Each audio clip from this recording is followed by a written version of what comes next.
Bueno, muy buenos días a todos en este nuestro podcast Política para Todos. El día de hoy llegamos al programa número 20 y será el último de este año. Vamos a hablar de tres temas. En primer lugar, ¿qué pasó con la reforma pensional de Petro? En segundo lugar, ¿cómo se terminaron de organizar las consultas presidenciales para el próximo año? Y en tercer lugar, la reforma tributaria del gobierno Petro terminó en una declaración de emergencia económica. Pero vamos por el primer tema. ¿Qué pasó con la reforma pensional de Petro? Recuerden que el Congreso la aprobó, después se presentaron demandas ante la Corte Constitucional.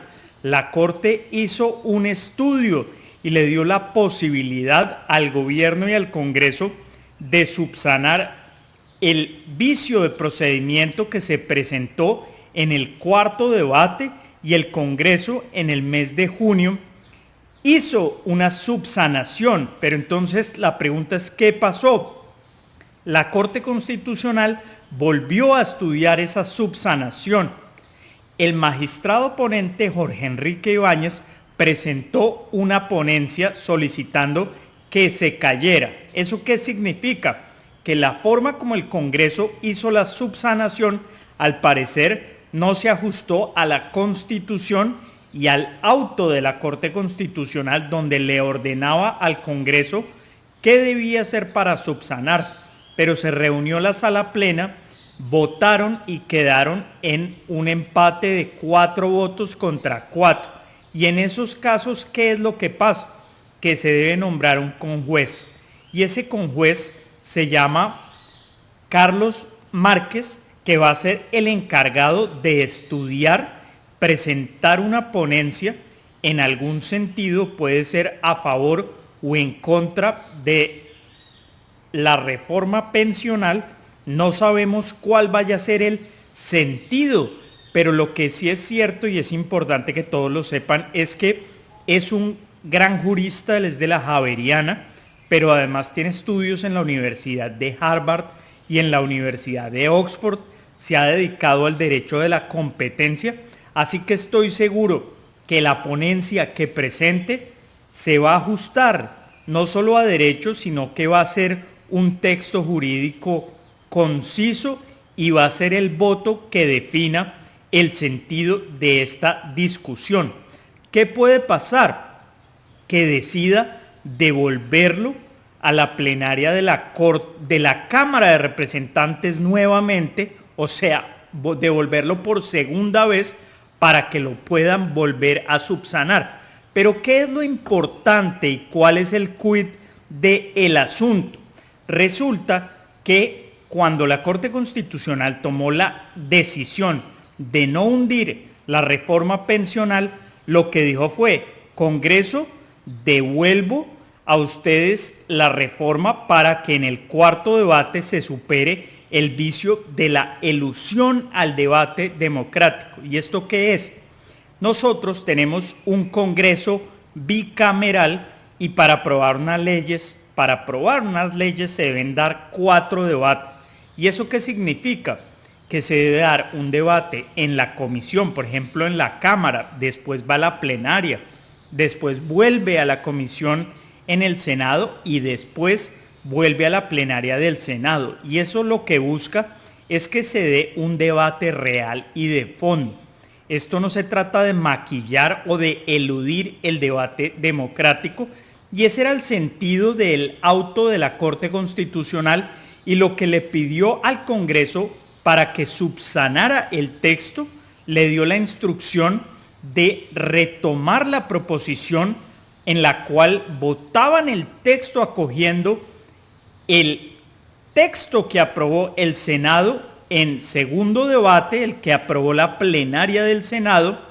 Pero lo que decía ese auto, y este es el problema y por qué creo que se confundió el Congreso de la República, y es que la instrucción del magistrado Jorge Enrique Ibáñez y de toda la Corte era: si usted aprueba el texto del Senado, eso no es solo que ya cogió ese texto como tal, sino que eso funciona como si fuera una ponencia. ¿Y eso qué significa? Que a partir de ese momento usted tiene que entrar a discutir los artículos de forma separada. Pero ¿cuál es el texto del Senado? ¿Y esto por qué se hace? Porque hay leyes que son de tal envergadura y de importancia, en este caso una reforma pensional, que usted no puede decir, la Cámara de Representantes entonces acoge simplemente el texto del Senado y se lava las manos y no da un debate de fondo. No, la Corte lo que dijo en ese auto es que si se acogía el texto del Senado tenían que entrar a discutir artículo por artículo y menciona que inclusive si se presentan nuevas proposiciones tienen que entrarlas a estudiar. Pero ¿cuál fue el problema? Resulta que en la ley quinta, que es la que regula cómo funciona el Congreso de la República, hay una norma que dice que si usted está en un debate, usted no puede aprobar una proposición sustitutiva y después aprobar sobre esa proposición otra sustitutiva. En la jerga del Congreso dicen es que no hay sustitutiva de la sustitutiva. ¿Y esto qué significa? Que si la Corte le dio la orden al Congreso de retomar el debate de la proposición acogiendo el texto del Senado, que es una proposición sustitutiva porque sustituye la ponencia que hay y acoge el texto del Senado, pues no tendría sentido entrar después de aprobado a discutir y a cambiar el texto. Pero estamos ante jueces de la República que dan órdenes y las órdenes judiciales se cumplen, punto. Entonces, ¿qué tenía que hacer el Congreso de la República? Aprobar esa proposición acogiendo el texto del Senado, pero tenían que entrar a discutir los artículos, tenían que entrar a discutir las proposiciones que se presentaran, tenían que dar un debate de fondo y eso fue lo que ellos no hicieron. La forma como subsanaron fue, bueno, yo apruebo nuevamente el texto, la proposición acogiendo el texto del Senado y con eso me lavo las manos y me voy de vacaciones.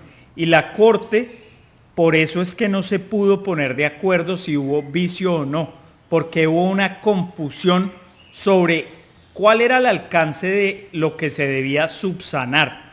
Y por eso será el conjuez Carlos Márquez quien defina el futuro de la reforma pensional de Petro y seguramente esa ponencia la presentará en el mes de enero ante la sala plena, así que es posible que tengamos decisión a finales de enero o en el mes de febrero y una de las decisiones que podría tomar, porque entendemos que la decisión de la Corte fue no hundir la reforma y por eso consideramos que lo que puede hacer es devolverle el texto a la plenaria de la Cámara para que haga una subsanación de forma correcta. Entonces, es posible que esa decisión que tomen explique mejor la forma como el Congreso debe subsanar la reforma pensional. El problema es que ya estamos en elecciones,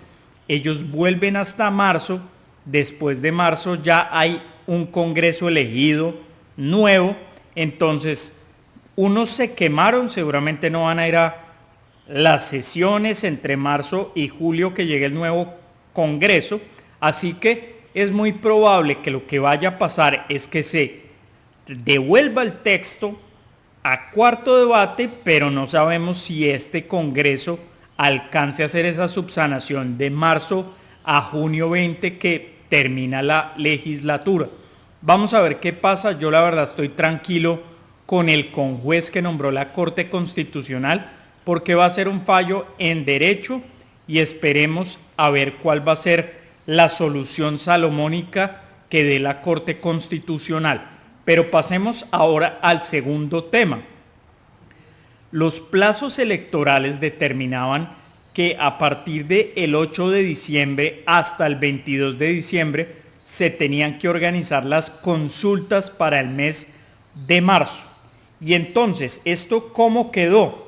De la siguiente forma, va a una consulta el Frente Amplio, o ahora le denominaron Pacto Amplio, en el cual por ahora hay 4 candidatos confirmados. Está Iván Cepeda, Roy Barreras, Camilo Romero y Daniel Quintero. Hay preguntas jurídicas sobre Iván Cepeda y Daniel Quintero. ¿Por qué? Porque ellos, cuando hicieron su consulta en el mes de octubre, hicieron una consulta interpartidista porque eran 3 partidos: el Polo Democrático, el Partido UP y el Partido Comunista. Y lo que dice la ley es que usted no puede ir a 2 consultas interpartidistas, y ahí se va a dar una, digamos, debate jurídico muy grande de si Iván Cepeda puede ir o no a esa consulta. Seguramente van a decir que, como ahora ya existe el pacto histórico, porque finalmente le dio la personería jurídica el Consejo Nacional Electoral, y esos 3 partidos se fusionaron, y además llegó el Partido Progresistas, o sea, 4 partidos se fusionaron para crear el pacto histórico. Entonces seguramente el argumento ante los jueces y la defensa va a ser: oiga, esa consulta finalmente fue del pacto histórico, pero nueva consulta del pacto ampliado va a ser del pacto histórico, cuyo candidato es Iván Cepeda, pero llegan otros candidatos como Roy Barreras de otros partidos. Por ejemplo, Daniel Quintero le terminó dando el aval a ICO, que son los indígenas. Ahora Daniel Quintero es el candidato de los indígenas, y está Camilo Romero, y posiblemente a esa consulta lleguen otros candidatos como Juan Fernando Cristo, que tiene el partido En Marcha, Luis Guillermo Murillo, que recogió firmas, recuerden que él fue canciller de Petro, y Clara López, que es senadora hoy en día de la Colombia Humana.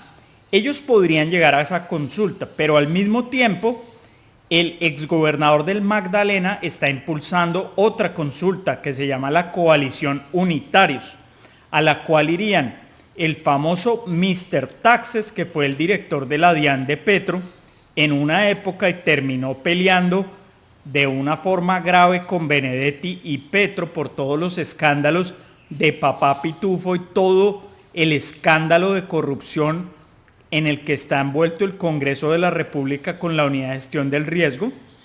Iría obviamente Carlos Caicedo, que él pues tiene su movimiento que en el Magdalena siempre ha sido muy fuerte, y asistiría también a esta consulta Jaime Araujo, que fue magistrado de la Corte Constitucional y ha sido candidato presidencial en varias ocasiones.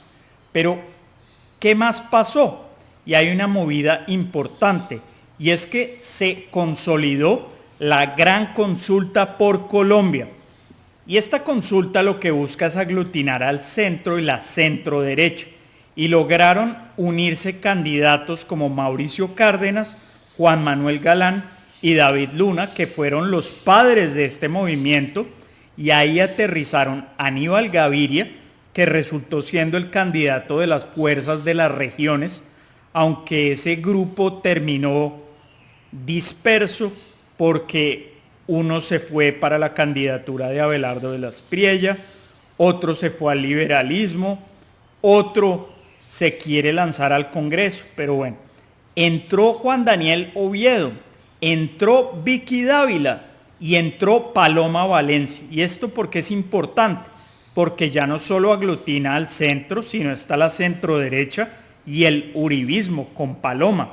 Son en este momento 7 candidatos, pero ahí también podrían aterrizar otros, no sabemos si lo vayan a hacer o no, como Juan Carlos Pinzón, como Enrique Peñalosa, como Marta Lucía Ramírez. Estos últimos 2, Marta Lucía y Enrique Peñalosa, no tienen aún aval. Ellos están buscando el aval a través de Cambio Radical o a través del Partido Liberal, y podría entrar otro candidato, Daniel Palacios, que fue ministro del Interior de Duque. Así que en marzo, como están las cosas, se va a presentar dos coaliciones grandes, dos consultas grandes, que es el Pacto Amplio, donde pues está Iván Cepeda, y la Gran Consulta por Colombia. Pero esto, ¿por qué es importante? Por varias razones. Lo primero es que al entrar el uribismo, entran muchos votos a esa consulta de Colombia, la Gran Consulta por Colombia. Y posiblemente, si el Centro Democrático es juicioso y pone todos sus votos a funcionar para Paloma Valencia, ella podría ganar esa consulta. ¿Y por qué? Porque pues ellos aspiran a tener entre 20 y 25 senadores. Recordemos que el expresidente Uribe va en esta lista, va de 25 en la lista al Senado y por eso pues va a jalar muchos votos. Y si esos votos del Centro Democrático también acompañan a Paloma Valencia, pues Paloma podría ser la candidata que aglutine a estos 7 o hasta 10 candidatos. Pero ¿por qué también es importante? Hay candidatos que van en solitario. Por ejemplo, el candidato Abelardo de la Espriella tomó la decisión de ir en solitario. ¿Y esto por qué se da? Porque él marcaba en las encuestas un 18% y entonces se preguntó, ¿será que voy a marzo a una consulta con candidatos que no marcan más de un 3%? La que va de segundo, pues la que marca más en esa consulta es Vicky Dávila, que marca 3.7%. Y la misma Paloma del Centro Democrático, en esa encuesta, Inbamer marca 1.1. Entonces, un poco la lógica de Abelardo de la Espriella es, yo voy en solitario. ¿Por qué? Porque voy a ganar. En primera vuelta va a quedar seguramente de segundo con Cepeda y va a pasar a la segunda vuelta. Y él dirá, en el escenario de la segunda vuelta, pues todos los de centro, centro derecha van a adherir a mi campaña y por eso él considera que no es bueno ir a una consulta. Pero yo la verdad que estoy viendo, y es que esta gran consulta por Colombia lo que va a hacer es tener votos importantes, porque si el uribismo juicioso sale a votar, ellos esperan sacar entre 20 y 25 curules. Eso es entre 2 a 2 millones y medio de votos al Senado. Si esos votos se van juiciosos a la candidatura de Paloma Valencia, pues ella puede salir fortalecida en esa consulta. Así que es probable que esa gran consulta por Colombia lo que haga es sacar un buen candidato que tenga en total, cuando se sumen los votos de esa consulta, no se pueden sacar 3, 4 millones de votos, y eso puede generar varios efectos. Y es, por ejemplo, en el centro, que está Sergio Fajardo, que decidió irse en solitario a primera vuelta, pues es posible que se desinfle. ¿Por qué? Porque mucha gente que puede hoy en día querer votar por Fajardo podría ir ese día a las urnas y votar por la gran consulta por Colombia, y si queda un candidato afín y que le parezca bueno, pues podría desinflarse Sergio Fajardo. Hoy en día marca más del 8% y ellos dicen, no, es que Fajardo no se va a unir con candidatos de menos de 1% en las encuestas, pero esa gran consulta que hoy tiene 7 candidatos y podrían llegar nuevos candidatos como Juan Carlos Pinzón, como Enrique Peñalosa, como Daniel Palacios, pues puede terminar sacando un número alto de votos y que sea un hecho político en marzo importante. Y también creo que le puede quitar votos a Abelardo de la Espriella. ¿Por qué? Porque ese día el votante le van a decir, oye, usted va a votar la consulta, y si es de derecha, de centro derecha, pues es posible que pida el tarjetón y vote. Hoy en día de pronto está con Abelardo, pero si ese día vota por otro y ese otro, por ejemplo, Paloma Valencia o Vicky Dávila, gana esa consulta, pues podría salir fortalecido. Y eso pues sería importante. Entonces, por ejemplo, candidatos como Sergio Fajardo, como Claudia López se pueden ver bien cascados o afectados por esta gran consulta por Colombia. Yo la verdad no entiendo por qué Sergio Fajardo no fue a una consulta, podría invitar 1, 2, 3 candidatos que lo acompañaron en esa consulta para estar en el tarjetón, para medirse en las urnas en esa, casi que esa es la primera vuelta. Pero él no quiso eso, él dice que se fracciona el centro, que las consultas lo que hacen es promover los extremos, pero yo la verdad no comparto esa posición.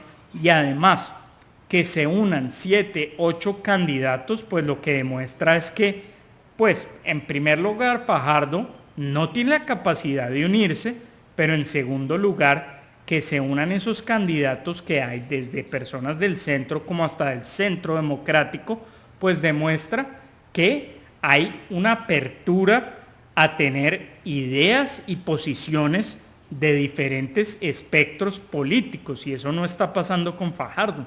Fajardo está proponiendo su programa y ya, y él cree que así va a pasar a segunda vuelta, y el argumento es que en las encuestas solamente él puede derrotar a Iván Cepeda, pero pues lo primero que tiene que hacer es sumar para pasar a la segunda vuelta, y al parecer él no está haciendo esto.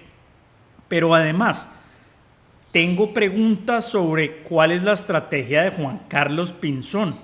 No entiendo por qué no ha entrado a esa consulta, y no sé si lo que está buscando es el aval de los partidos tradicionales, que por ejemplo Cambio Radical le diera el aval, que el liberalismo le diera el aval. Y en este punto también se encuentra Enrique Peñalosa y Marta Lucía Ramírez, pero ellos no tienen ni firmas ni partidos. Entiendo que a Marta Lucía el liberalismo le ofreció coavalarla, pero ella no ha dicho nada. Y entiendo que Peñalosa quiere ser el candidato de Cambio Radical. Y Pinzón ya tiene el aval de Oxígeno Verde, pero ellos tres están indecisos. Y tenemos también a los partidos tradicionales que ellos estaban inicialmente promoviendo la consulta que la silla vacía llamó poliamorosa, porque era de los partidos tradicionales e invitaban a uno que otro independiente. Pero ahora esos partidos ya enviaron una carta a la registraduría diciendo que ellos no van a consulta. Entonces, la pregunta es, ¿tienen candidatos a la presidencia? Su solución es escoger un candidato entre ellos mediante encuesta a la presidencia.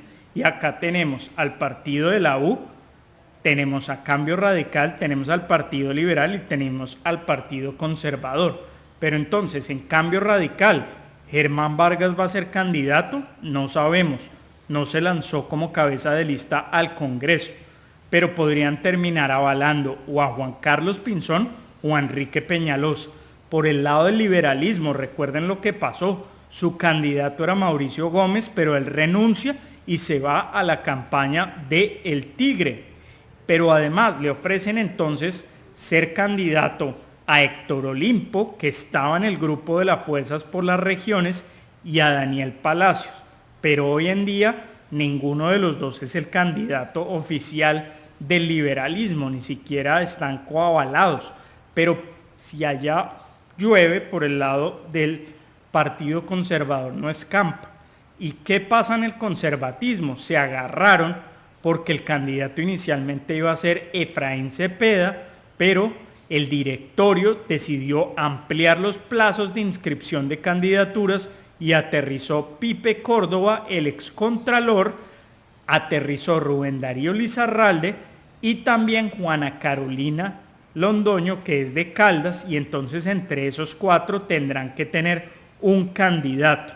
Y por el lado de la U, no han escogido candidato, no saben con quién irse. Algunos dicen que se van a ir con Roy Barreras, pero ellos han estado en conversaciones con Cambio Radical y con el liberalismo, lo cual es raro, porque podrían terminar en la consulta del petrismo con Roy Barreras o con otro candidato, si es que lo consiguen, en este grupo de los partidos. Así que la U es tal vez el partido como más extraño porque están dispuestos a apoyar al que sea.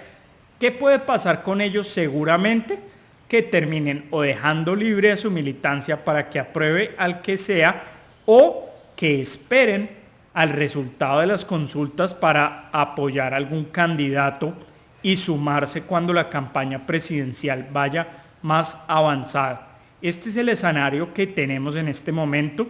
Quedo con la duda de Juan Carlos Pinzón, estando el Centro Democrático en la consulta por Colombia, pues uno pensaría que él trate de entrar a esa consulta y de ganarla para tener ese apoyo de los partidos y de los grupos que él intenta representar, pero no sabemos si estás apostándole a ser el candidato de los partidos tradicionales, pero él ya tiene el aval de Oxígeno Verde, así que vamos a ver qué pasa, pero ese es el escenario entonces.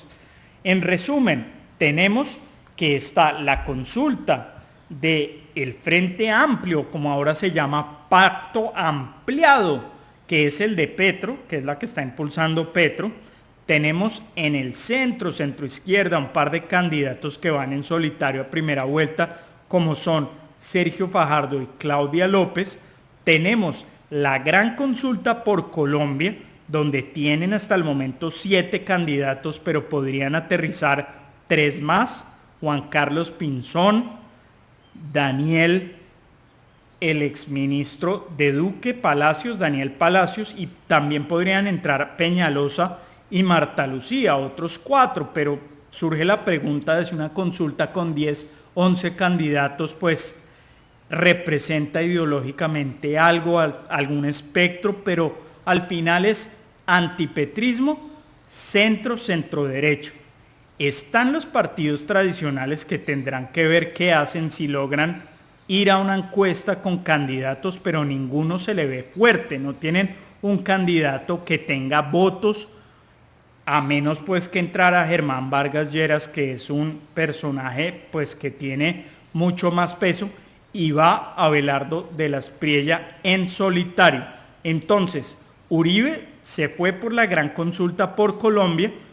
Su candidata Paloma podría ganar si el uribismo juicioso les vota, pero él también podría apoyar a Abelardo de la Espriella en una segunda vuelta, así que en este momento tiene 2 candidatos, o puede llegar a tener hasta 3, porque Juan Carlos Pinzón también está buscando el apoyo del uribismo, pero no ha entrado a ninguna consulta. Así que ese es el escenario que tenemos hoy en día. Y hablemos del tercer tema, la reforma tributaria o ley de financiamiento.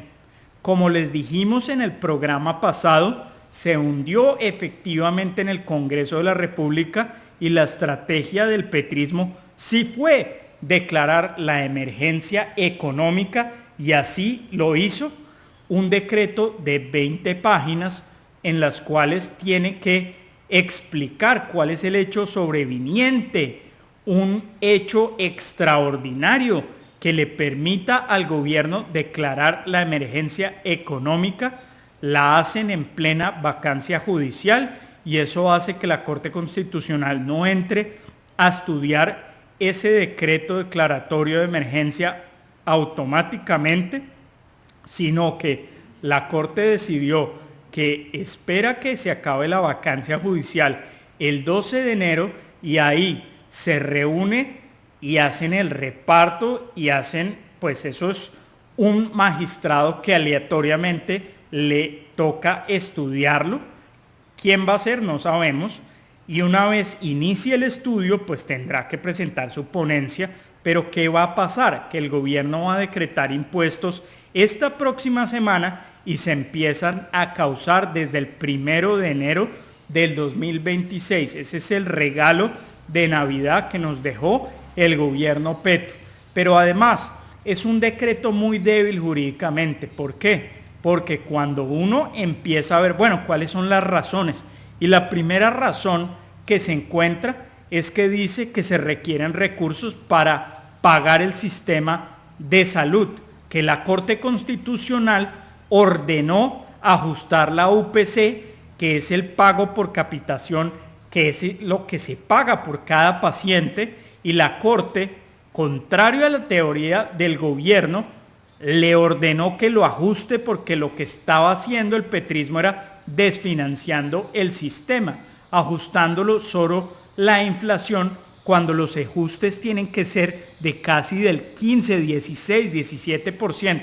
Entonces, la primera razón es bastante curiosa y cínica, porque el gobierno desfinancia durante varios años el sistema de salud, la UPC, y cuando está desfinanciado el sistema, cuando la Corte Constitucional le dice al gobierno ajuste adecuadamente la UPC, el gobierno no lo hace, el ministro está en desacato y ahora el gobierno dice no, es que necesitamos plata para financiar el sistema de salud.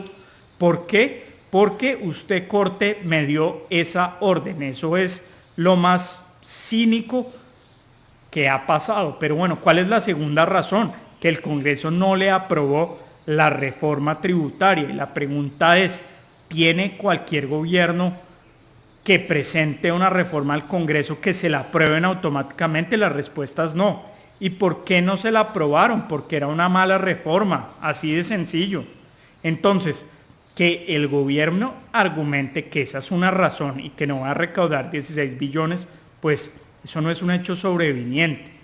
En tercer lugar, menciona que necesita comprar unos drones para defender al ejército de los ataques, un sistema de defensa antidrones por los ataques que está haciendo el ELN.